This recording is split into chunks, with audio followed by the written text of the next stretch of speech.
In the interest of full disclosure, I should mention that I used to be very anti-marriage. There were a couple reasons for this. One was that I had been exposed to a lot of bad marriages while growing up.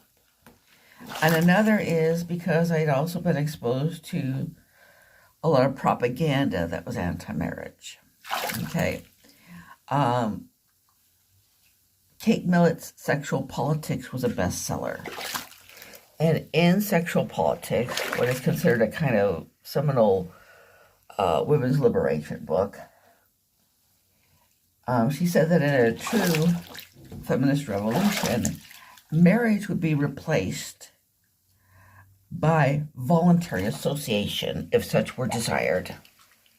Now, that's actually a kind of odd statement because human beings are not solitary creatures. Association is desired. Secondly, marriage is a voluntary association. I mean, at least in the modern West. Now, there are some places where people can be forced to marry, and perhaps in past time periods, forced marriage used to be fairly common. But in the modern Western world, marriage is voluntarily entered into. Now, and there's really, a lot of people like polyamory or polygamy or polyandry or whatever you want to call it. But to base your life on, there's nothing like that basis of one-on-one. Fidelity is a separate issue.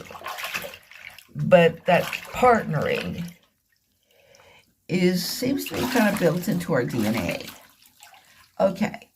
Now, as an example of the resiliency of marriage, I offer none other than Kate Millett. Yes, she who predicted in Sexual Politics that marriage would die out in favor of voluntary association if such was desired, is an example of why marriage is resilient. When she published Sexual Politics, her bestseller, she was married to Fumio Yoshimura, an artist from Japan. Now, yes, they got married largely to get him a green card. But they got married. And they stayed married for quite a while. They eventually divorced. And he was okay with her having female lovers on the side. She was primarily lesbian. But she did love Fumio Yoshimura. She dedicated Sexual Politics to him. Okay. When she died, many years later, she lived for a long time, she was married. She was married to a woman, which was not legal at the time Sexual Politics was written and published. But she was married. Okay? So she was married during her youth, and she was married during her old age.